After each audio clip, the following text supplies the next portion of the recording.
Thank you, Sam. So when I looked through the syllabus of this class and thought about what I could possibly add that would be useful in addition to the various skills, one of the things that I've been thinking about has been, how do you think about yourself as a founder? How do you think about what the skill set is? And what are the things that you should be thinking about in terms of, am I ready? How do I get ready? Is it the right thing for me? These sorts of things. So let's start with the perception of what a great founder is. And classically, this tends to be Steve Jobs, Bill Gates, Elon Musk, Mark Zuckerberg, Jeff Bezos. And it's an image of founder as Superwoman or Superman, right? Who has this like panopticon of skills. And I can use the word panopticon because I'm here at Stanford. It's things like, I know how to do product market fit. I'm great at product. I'm great at strategy. I'm great at management. I can fundraise, right? I can do all of these different skills. And part of what you're looking for in a great founder, in the kind of theory of the founder as superperson, is I'm looking for someone who is awesome at all of these things. They are well-rounded. They're diverse. They can bat on all skills. And part of how I found this kind of emphasized in the beginning of my own entrepreneurial journey, as I remember reading an article that said, Bill Gates, who is smarter than Einstein, right? And you're like, well, look, Bill Gates is really smart and is very accomplished, but I'm not quite sure smarter than Einstein is actually a phrase that even Bill would want to be actually next to. And it's partially because I think it's this image of founder as superperson, which is that a great founder is someone who can do anything, jump over tall buildings in a single bound, all of these sorts of things.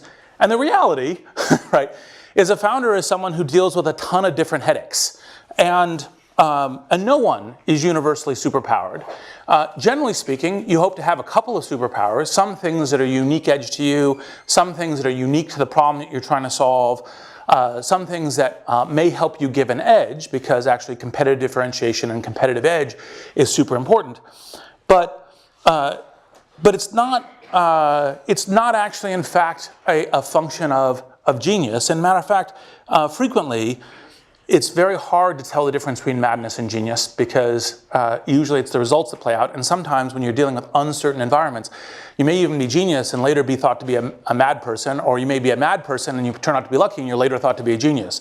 So it's actually kind of a challenging set of, like, how do you think about, these sets, what is the whole set of skills? And when us mere mortals, come into this kind of battle, what is the right way to think about it? And so, when I thought about this question of how is one a great founder, part of what you get to is, and actually this is probably the slide that for people on, this may have been a suboptimal choice for people on video, but it's like, these are all skills that are super important, right? These are all things that you say, well, okay, this is really, really important to do, and you must, in fact, actually do this well, and it begins to look like a superhuman task. And so what I did is I decided to take a subset of these and focus on some of the interesting things to think about. What is it that actually makes a great founder? Because it's actually not that you score 10 out of 10 on all these, you're the entrepreneurial Olympiad, right? You are actually the best at all of these things. So let's start with team. So one way to kind of, I think, talk about exploding the myth of the super founder is that actually, in fact, usually it's best to have 2 or 3 people on a team rather than a solar founder. It's not to say solar founders don't actually play out, and they can successfully, but most often 2 or 3 people is actually, in fact, a much better. When I look at these things as an investor and I say, what is a good composition of a project and founders that are likely to succeed? It's usually there's 2 or 3 of them. And the reasons are because, for example, we've already talked about the fact that there's this very broad set of skills. There's this whole set of questions about how you adapt your company in order to be successful. And if you actually have 2 or 3 founders, you have different skills. You can compensate, because, by the way, everyone has weaknesses. You can compensate for each other's weaknesses. You can, in the diversity of problems that you encounter as a founder, that you can actually attack them. So one of the things that I suggest when you look at essentially a founding team is to have a real high preference for having co-founders, having a high degree of trust for those co-founders, because one of the things that, by the way, part of the whole entrepreneurial thing is there's lots of ways to die. One of the ways to die is you get a year down the road with your co-founders and then you're going through a messy divorce, right? And that is not always, but frequently fatal. And so, and then also the diversity of kind of tasks that you're trying to do. And actually, okay, yes, I was about to say that will be suboptimal from the viewpoint of being able to look at the slides. The next thing is location. And so frequently, I've heard told to me, it's like, oh, Silicon Valley aggregates all of this super talent, which it does, in terms of like what actually, in fact, it's the reason why Silicon Valley startups are so successful is because all of these great people, immigration, which is hugely important for talent and founders and everything else, emigrate here, and that's part of the reason. Now, it's actually, if you think about it from basic math, even if you take something that Silicon Valley is super strong at, which is essentially software skills in the last 2 decades, not all of the great software people move here. Not all of them can move here. There are many of them in various other parts of the world. And so why do I put choice of location as one of the things that comes down to thinking about whether or not you're a great founder? Well, the reason is because what great founders do is seek the networks that will be essential to their problem and their task. And they realize that it isn't just about kind of like I am super person. I can do this anywhere. I can do this, in the Antarctic, etc. Is in order to be successful, I have to go to where the strongest networks are for the particular kind of problem or the particular kind of thing that I'm doing. And Silicon Valley, by the way, is super good at some kind of tasks, some places that you essentially try to solve certain kinds of problems, but it is not good at all of them. Let me take kind of 2 examples. So one is Groupon. I don't think Groupon could have ever been founded here. Even though it's a software product, it actually even generates a network, which obviously a lot of the great networks are here, and uses a kind of internet technologies, a mobile product, and everything else, all of which we have a lot of great skills here in Silicon Valley, and the networks are really good for this. One of the things that's central for Groupon for its early days was having massive sales forces. And massive sales forces, strengths and weaknesses of networks tend to go together.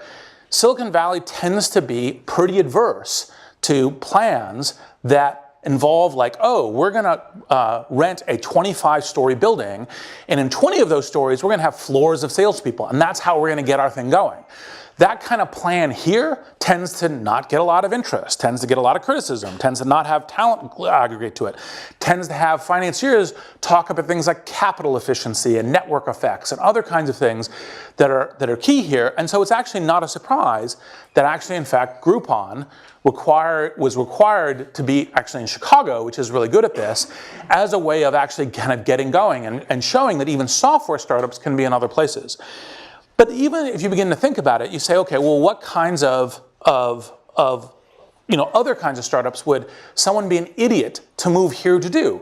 Think if someone were doing a fashion startup, not fashion a la Poshmark, which is, a mobile, marketplace, et cetera, which are a bunch of things that are good here. But I'm designing a new fashion company, and I'm going to come to Silicon Valley to do it. That's actually not such a great idea, right?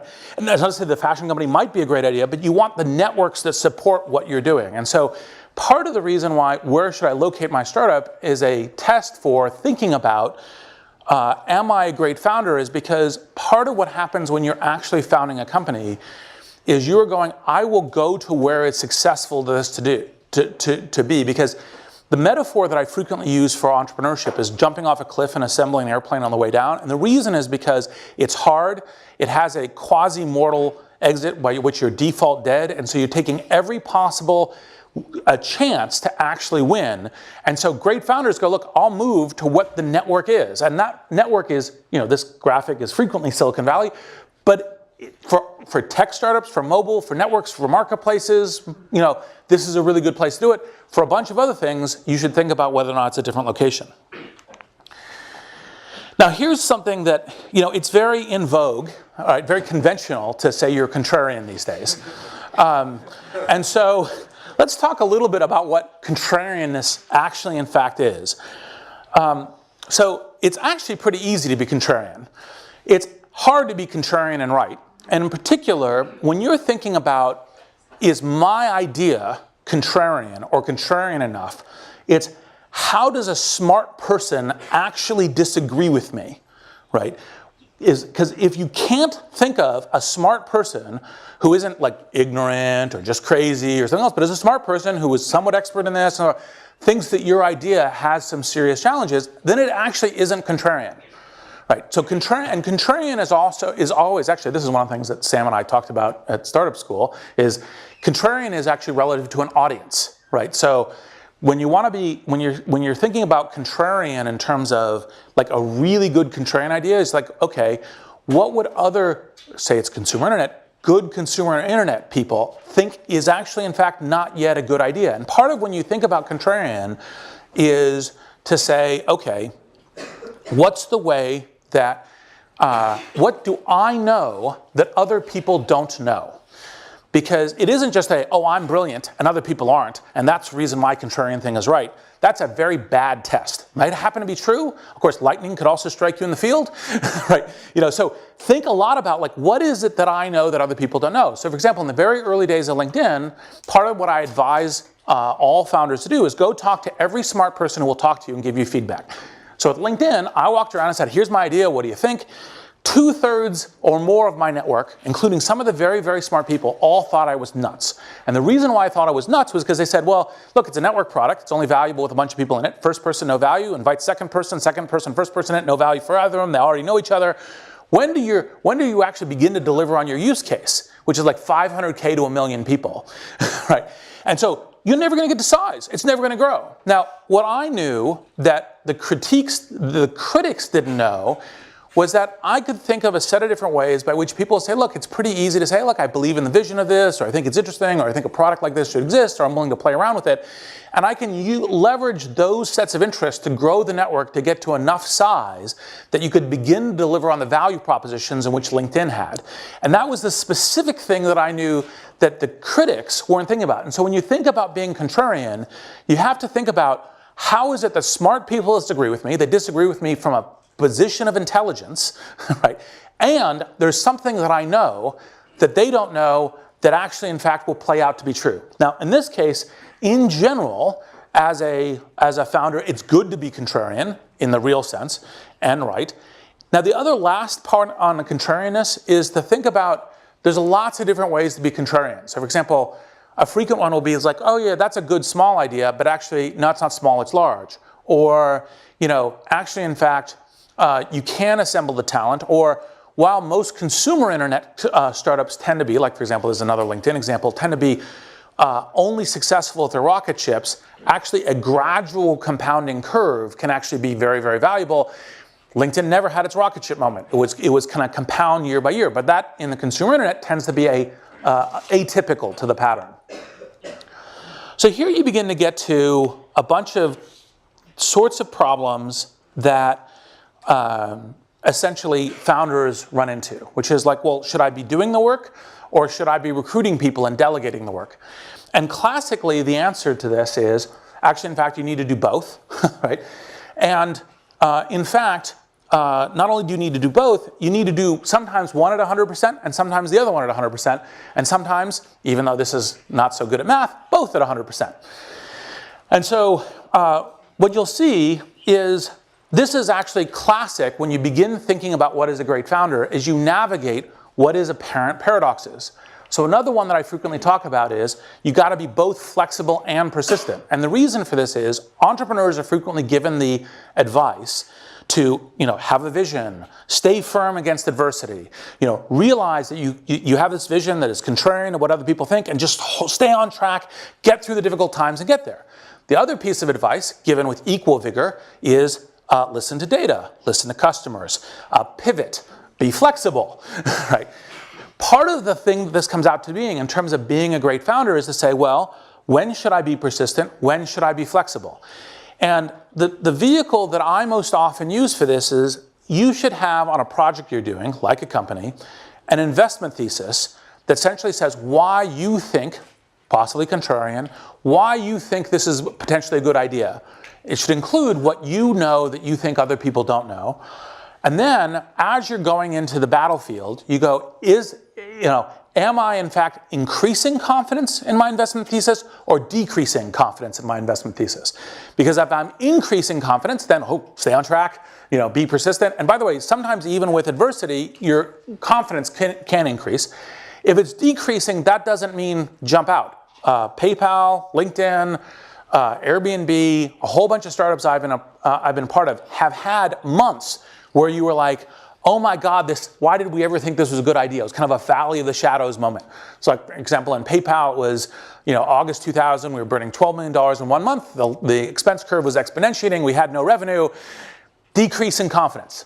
However, we say, okay, what do we do in order to fix that? And that gives you your immediate action plan. Another one is, should you have belief or should you have fear? Right? Should you have, should you essentially go, well, no, I have this vision of the way the world should be and I should ignore everything else and I should just go at that. Well, again, part of what being a great founder is being both able to hold the belief, to think about where it is you want to be doing and where you want to be going, but also be smart enough that you're essentially listening to criticism, negative feedback, competitive entries, where you're kind of going, okay, is this changing my investment thesis? Is this changing what I'm planning on doing? And it doesn't mean you lose confidence. You have the confidence, but you also essentially have the peril. Again, in this kind of thing of how do you put these two things together, should I focus internally, build the product, ignore the world, ignore competitors, etc., or should I focus externally? Should I be recruiting? Should I be meeting people? Should I be gathering network intelligence? Again, the answer is both. And the reason why I'm focusing on these it's both rather than either or is because part of what makes a great founder is the ability to be flexible across these lines, to sometimes be 90% one way, sometimes be 80% the other way, be executing the judgment on what does the current problem look like? How is it that when I'm trying to solve this, that I should say, this is what we should be doing and how should I be dividing the work? And part of, when you think about these things, as you say, like this is another one that's kind of classic, is people say, well, I'm completely motivated by data. It's what customers say. I do user groups. I've a lot of entrepreneurial methodologies, lean, other kinds of things are talked about is like gather the data, be guided on the data. Well, actually, in fact, data only exists within the framework of a vision that you're building to, a hypothesis of where you're moving to. And the data can even be negative, and you can think, well, actually, in fact, this negative data means that I need to change or alter the way that I'm thinking about something. But I actually keep on a specific vision about what I'm doing. And by the way, sometimes even when you have that specific vision, you don't necessarily actually ever end up at that big vision that you were thinking about. So for example, at PayPal, we distributed these t-shirts that said, the new global world currency, right? Well, actually, in fact, one of and I know Peter's been here, one of the jokes I told Peter is like, well, actually, we do have this new world global currency. What we're trading in is dollars. You may have heard of it. It's existed for a while, right? We're essentially a master merchant for that. Now, of course, this presages what might be happening with Bitcoin, although, there's the whole other topic there. However, the key thing is that vision of saying we are creating a kind of a universal network that allows anyone to pay, anyone to become a merchant, to bring the electronics into the speed of commerce at any business that is being transacted. That vision kept a true north by which we say, well, first we think we're going to have a banking model, then we think we're going to have a debt model. Oh no, we're going to actually have a master merchant model, and how does that actually play out? So you're always combining the vision and the data is within the framework of a vision, and sometimes, of course, what you learn changes your vision. Now, this is one of the ones that I actually think we saved this special picture for one of the ones that I actually think is quite key, is that normally entrepreneurs, founders, are thought about as having, like, they're risk takers, right? Whereas everyone else cowers in fear from this notion of risk, they boldly go out. Now, that's true. You have to be a risk taker. You have to be thinking about, how do I make a really coherent bet on risk? Because, in fact, The only really big opportunities, the only contrarian opportunities that smart people disagree with you on, happen to be one that have risks associated with them. On the other hand, part of the skill set that when you're beginning to apply how you think about risks as an entrepreneur is you're beginning to think about, like, how do I take intelligent risks? How do I take a focused risk that if I'm right about that one thing, right, then a bunch of other things break my way. And once I start doing that, I try to figure out how to make my on-shot possibility as high as possible, e.g., how do I minimize other risks? How do I essentially take this risk in an intelligent way that doesn't just go, oh yeah, risk to the wind, who cares? Right, let's go. And so this kind of combines that, you know, this image, which I think is the best of the images we've found for this yet, is kind of this sense of how to think about it. Now, back to what I was saying in terms of having an investment thesis. Part of having an investment thesis is you chart it out. It's kind of a list of bullets. You say, like, for example, in early LinkedIn, it was like, look, everyone is actually going to be benefited by a public professional network. Everyone will realize, including companies, that it's better to have it play out this way. The initial set of adoption will come from essentially people who are like, visualize the world this way, are willing to play with it, and then eventually the mass market will come on as they begin to have a network that is already delivering a value proposition to them. That's what kind of an investment thesis can look like. And then, you know, you got economics, so like initially recruiting and then broadening to other things. You have that investment thesis and you say, is my investment thesis increasing or decreasing in confidence? Do I think that the data that I get from the market, when I talk to smart people, how does that change my confidence in it? And this is actually how you essentially minimize risk. So, for example, very early days in PayPal, the part of what happened is they said, oh, okay, well, we're going to do cash on mobile phones. We'll do cash on Palm Pilots because it's really easy. We actually realized the cash on Palm Pilots wouldn't work even before we launched the product, because basically what happened is I went in and said to Max and Peter, I said, look, here's our challenge. Our challenge is, this room probably doesn't remember what Palm Pilots are. They were the like early PDAs. And so we lived in what was Palm Pilot Central, and the whole use case was splitting the dinner tab. And how many people, if everyone at the table would have a Palm Pilot split dinner tab? 0 to 1 in every single restaurant. So you could, even just by thinking it through, you realize like the direction you're on is going to hit a minefield and you need to pivot.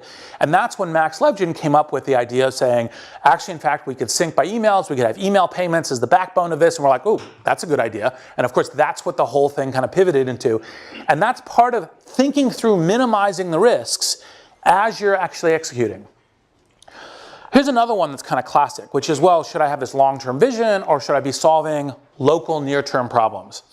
And again, the answer is both. It's these paradoxes. And the question is you jump between them. You should always have a long-term vision in mind, because if you actually completely lose your directions, eventually you'll find yourself in some field there's not a good path out of. But if you're not focused on solving the problem that's immediately in front of you, you're hosed, right?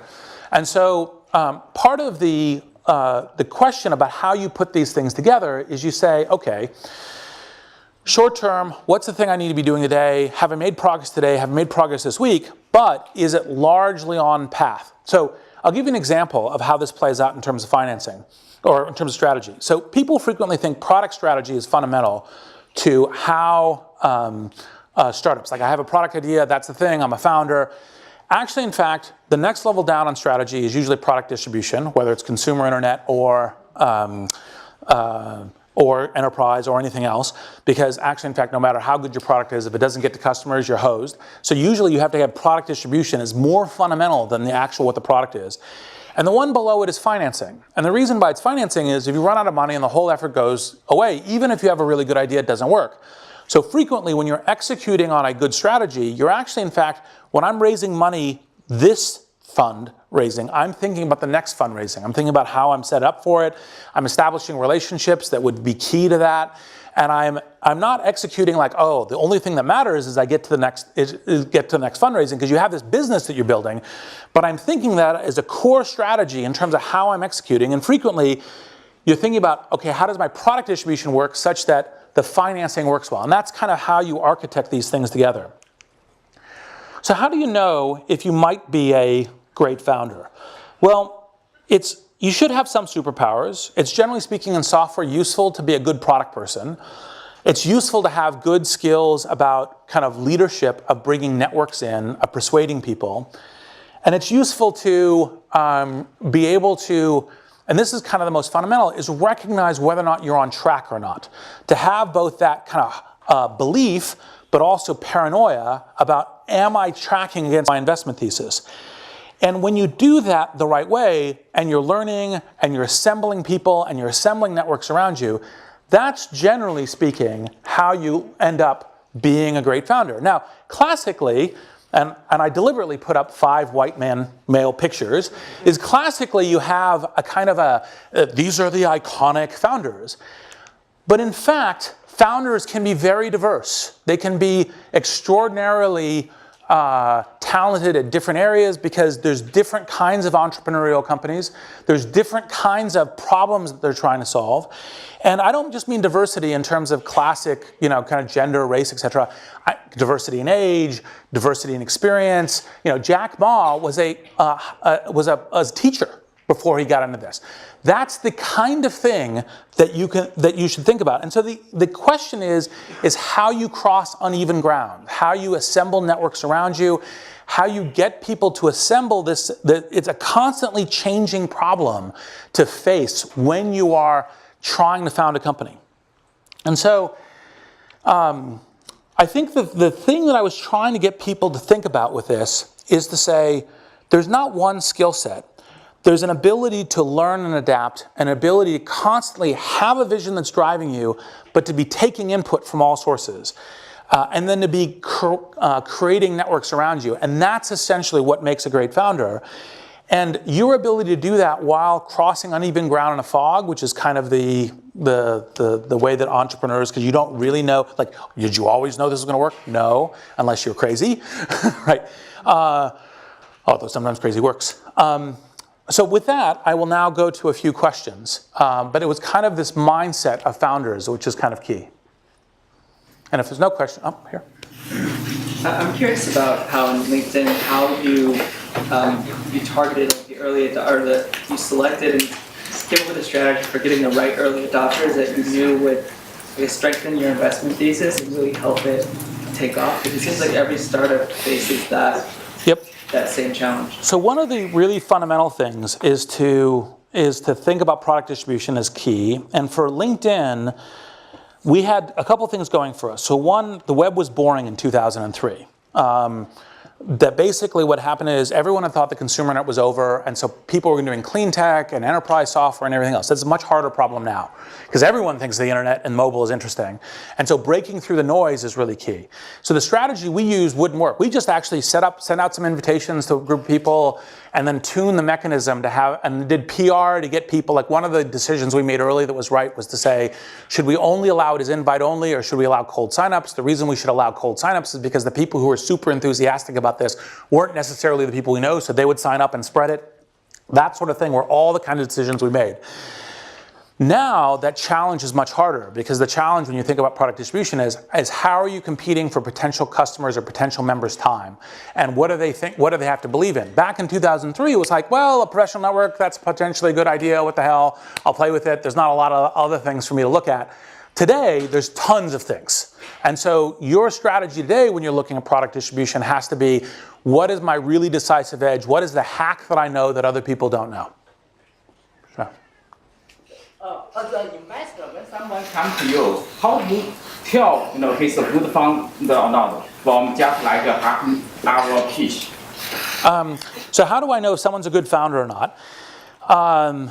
Well, it's not. I'm a huge believer in references.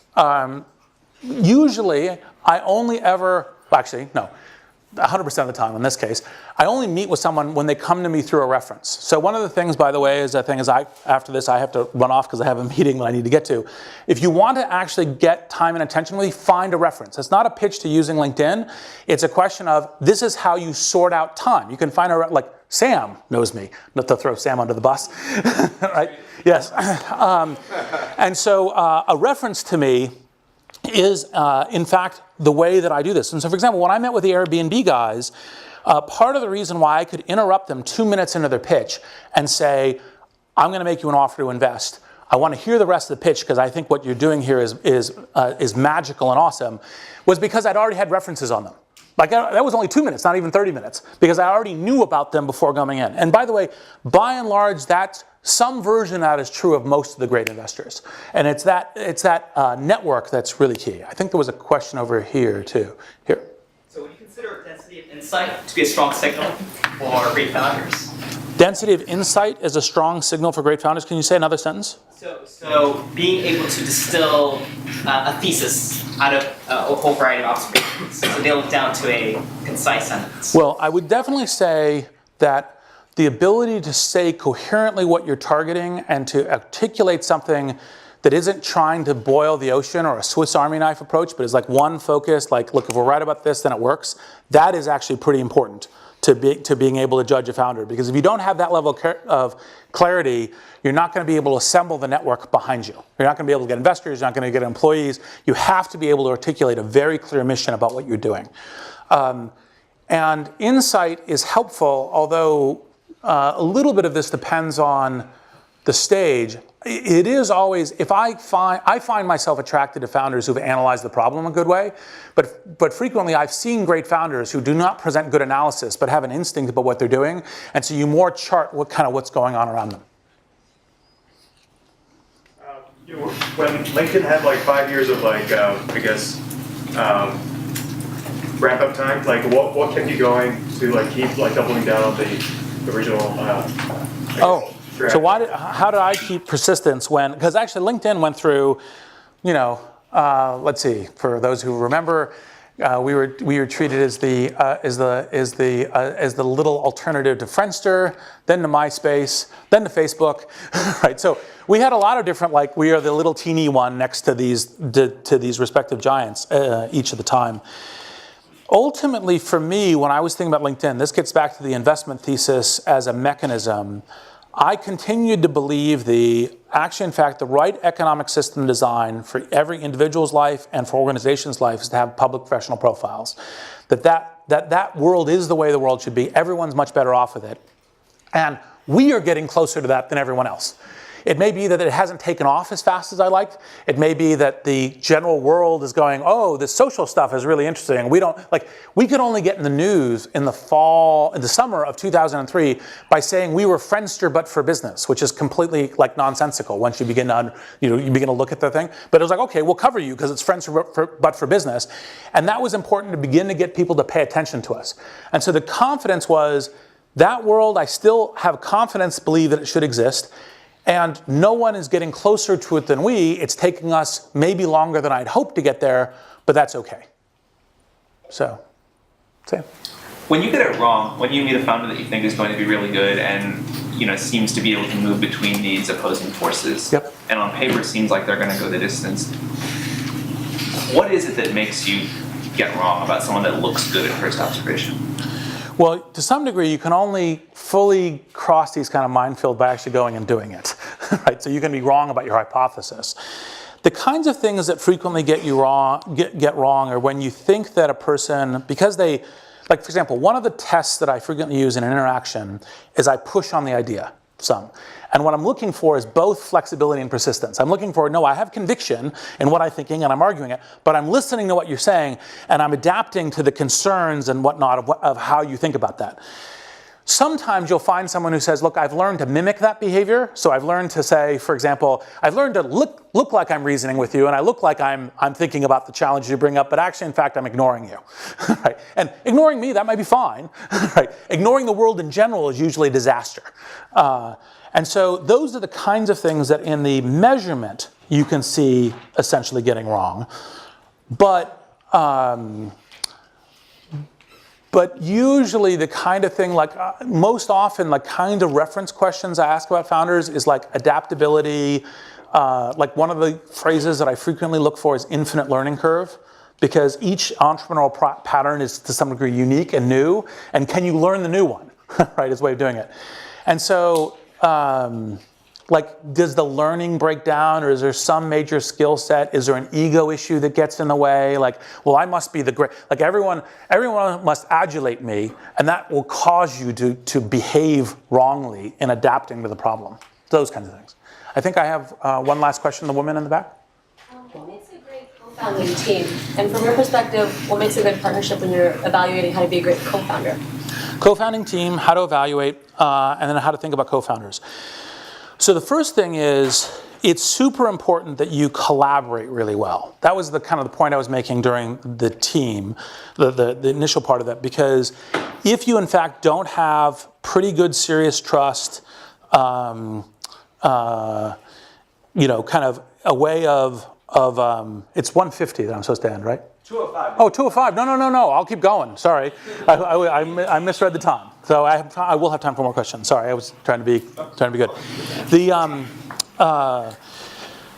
So, okay, let me give a little bit longer answer to this then. So the key thing is, when you're thinking about founders is, do you have a diversity of the necessary strengths across the whole range of strengths that would be useful? Frequently you need one technical founder, at least. Frequently you need to have someone who is going to be dedicated to the business side, fundraising, these sorts of things. That's kind of classically skill set when you think about the 2 to 3. And usually it's kind of some composition across them. And that's kind of like what you think of as founders 1 when you're thinking about a founding team. When you get the next level deep, for example, one of the things that people will classically tell you is, like, for example, don't invest in a husband and wife team. And actually, that adds a little extra freight to it and everything else, because, there's personal dynamics also upset what's going on. I actually think that what you're looking for is, do they collaborate well? Do they help each other get to truth, right? So, for example, I am most heartened when I'm talking to a team that when they're reasoning to each other. They're not like, oh, we're just all singing from the same thing. It's like, oh, but did you think about this? Or what about this as a challenge? Like, you're navigating the field of battle, which has a bunch of risks.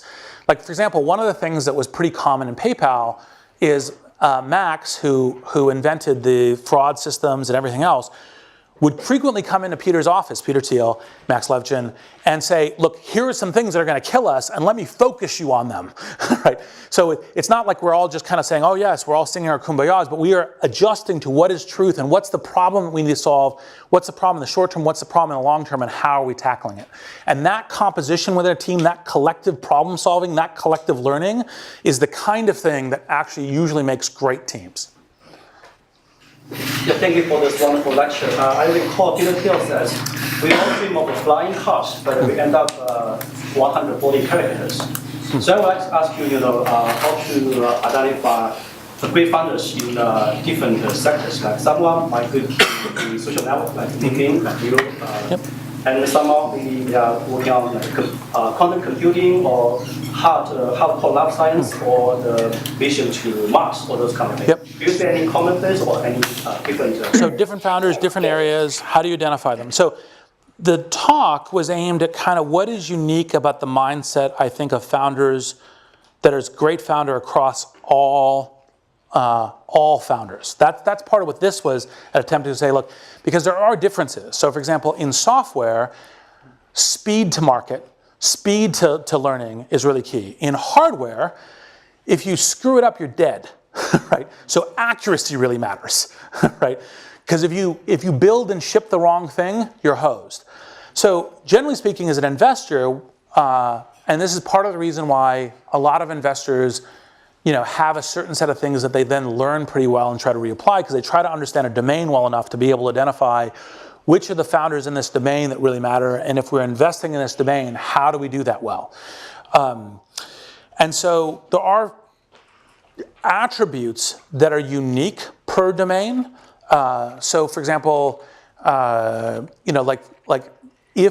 one of the classic ones is, how good must you be at operational efficiencies in terms of margins, cost controls, etc. You're dealing in the worlds of atoms, including even in e-commerce. You've got to be really good at that. You're doing a digital game like a Zynga-like startup, doesn't matter at all, right? So and so you look for that kind of fits and proclivities. And part of the beginning of this is, it's not actually in fact that it's one person is good at everything. I would be like, one of the funniest conversations I had with a guy, a friend of mine who worked for me at my first startup, SocialNet, is he looked at me and he said, Reid, I would never hire you to be a manager of McDonald's. I'm like, yeah, I wouldn't either. I'd be terrible at that, right? And so it's the skill set that fits, but also the whole point of this is actually navigating a set of things that look like paradoxes, sometimes being heavy on one, sometimes heavy on the other, and having the right judgment at the moment in terms of what you're doing. And that's what tends to be more universal. You mentioned that it took you longer than you would have liked to grow LinkedIn. So can you speak a little bit about how to know whether or not you should stay in, or how to know when to give up? Also, maybe even with respect to like your personal life and your career goals, or like how it fits in the big picture. So the question is basically, how do you know when to pivot? Part of the reason why having investment thesis and your confidence in your investment thesis and being pretty clear on that is, generally speaking, the answer that I give people is, if your confidence is unmeasured for a fairly long time or is decreasing, because unmeasured for a fairly long time should be decreasing, and it's decreasing, and then you go into intense mode where you're trying to figure out what kinds of things you would do that would increase your confidence, right? And that's failing, that's a seriously good time to think about pivoting, right?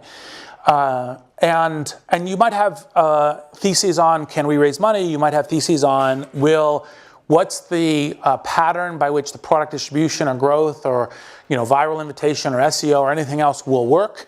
And you're like, well, I tried these 3 things, and this 4th thing doesn't seem as good as these 3, and the next 2 things that I think about seem even worse. That begins to decrease your confidence, and that's when you should think about pivoting. A frequent mistake when it comes to pivoting is wait until you've essentially crashed into the wall and everything is dead and you can't maneuver anymore, and that's you waited way too long. Now in terms of personal career goals and so forth, part of the thing that I would say that is one of the things that I had meant to talk to you during the slides that, since I misread the time, I rushed through it a little bit. One of the classic questions is balance. And I actually think founders have no balance. Like, one of the funniest conversations I ever had was with a governor of Colorado who was like, we're going to attract really great entrepreneurs here because we have this balanced lifestyle. Like literally, if I ever hear a founder talking about, oh, this is how I have a balanced life and so forth, they're not committed to winning, right? And so the only really great founders are, like, I am going to literally pour everything into doing this. Now, it only may be for a couple years. I may do this for a while, then go do all things. But while I'm doing this, I am unbalanced at this thing. It's not to say you don't take breaks, not to say that you don't, go on dates or whatever else. But you're super focused on this because it's really hard and there's lots of ways to die. And that's the reason why the jumping off the cliff metaphor is one of the ones that I classically use. So your definition of contrarianism depends on the idea of identifying uncertain opportunities which others don't necessarily see. Overall, how efficient do you think the startup ecosystem is at identifying good opportunities? So how good is the startup ecosystem at identifying contrarian opportunities? Let's see. That's kind of a challenge, because the moment it kind of actually becomes in vogue, it's less contrarian. I'd say it's mixed. Sometimes, because part of what makes a great investor is an ability to go, look, I take this radical shot, I take this radical shot, I take this radical shot, and there's enough people who are investors. There's usually someone, if you can find your way to them, the network, finding your way through the network sometimes difficult, sometimes tons of noise, hard to get to the signal. On the other hand, there's sometimes things that are just kind of like, totally crazy. Like, one of the funny things was, Benchmark was the only one that would fund eBay. If you talk to most of the people in the Valley a year, 18 months ago about Bitcoin, they would have told you, like, what? I have no idea what it is.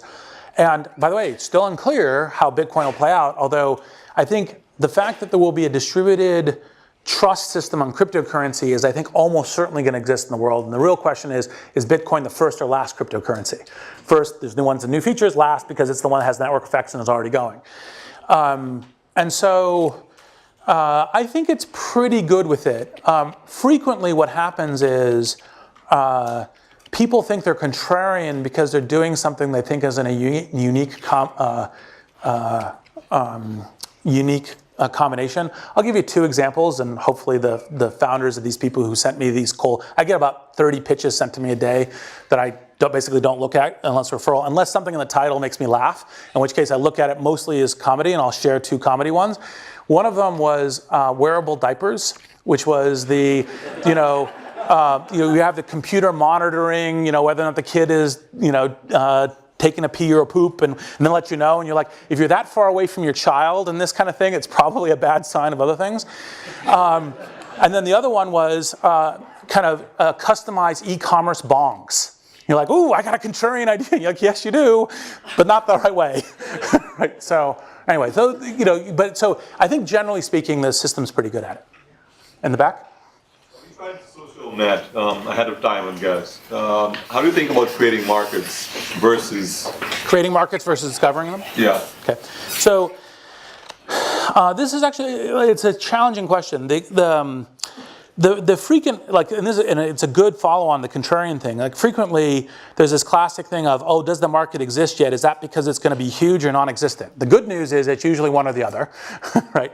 And so that makes going after something that most people don't think is a market, but you have a reason to believe it, is actually sometimes frequently a good bet. However, it can sometimes completely flame out. And one of the things you're doing when you're testing your investment thesis is, what would lead me to think whether or not there's a market there or not? Because, at the beginning, there are no markets. And so it is, of course, conceptually possible to create markets. People think that there's a new need for this sort of thing. On the other hand, the problem is how do you get fast adoption if people don't even know that they want it as a category? Right? So they say, well, but people, if they just realize, like a classic entrepreneurial misfire, a classic one is, if people just once it exists, they'll realize that they really love it and they'll line up in droves for it. Well, there's a few entrepreneurs, Steve Jobs, one of them, who can do that. Most of the time, it doesn't work out that way. And so you have to say, in your investment thesis, why is it that you think when you're thinking about a market that isn't already existing, that you know that other people don't know on the contrarian basis that leads you to think that market should exist, right? And so, for example, a micro one with LinkedIn was, actually, in fact, the classifieds means of recruiting was, in fact, an exercise of newspapers, an exercise of information age, and actually recruiting direct to people is part of what the networked age and the internet, and that's actually, in fact, how recruiting should go. Now, it was relatively easy to validate that, but that's the kind of thing where you think about there's potentially a new market. Last question. Yeah, last question. When do you know you've known someone long enough to start a company with them? One of the things Sam told us in the first lesson was you need someone you've known for a long time. But when you guys started PayPal, like, for example, how long did you, it was a large group of people, so how do you know, okay, I trust these people enough to start a company? So to repeat, I'm repeating the question in part because it's just recorded and everything else, make sure that people hear it. But the question is basically how do you know that you trust someone well enough to be a co-founder? There's a whole bunch of different variables that go into it. And look, this is one of the risks that you take. And you kind of get to a thesis of, do I think that I know them well enough? Now, I'll parallel one thing that I think, there's a parallel here that I think is super useful. So one of the things I tell my portfolio company CEOs or founders when they're thinking about hiring a CEO is, I think that the only way to do this is when you get down to the people that you're thinking you may hire as a CEO, you spend 20 plus hours with them, right? Where you go into as much depth in the conversation about anything you think is a possible difference of opinion, belief, work style. So you've identified all this up front so that it's not that you have a contract. It's not like, oh, we're signing a contract and this is how we do it. But we've established the conversation. We've gone to all the parameters. We've had a conversation about what we might agree with or disagree with. One of the things that I frequently think is worth covering is almost like kind of the divorce. Like, why would we want a divorce? Like, what would lead me to say this isn't working, right? And to cover that up front as part of it. Because then, at that point, when you get into the field of battle, which is hugely stressful, you go through the valley, shadow, moment, you've at least got the basis of, we already conversed about a wide variety of things. We've set up essentially some expectations about what, how we might be playing together. And if it begins to vary off that, it's relatively easy to bring it up in a way that you're problem solving. And that's the kind of thing that I think you should be fairly confident that you have that level of trust. For me, frequently, it's to have a set of robust conversations such that it's like if something comes up later, it's like, well, we talked about this inversion, and we can bring that up. So anyway, with that, Thank you very much. thank you.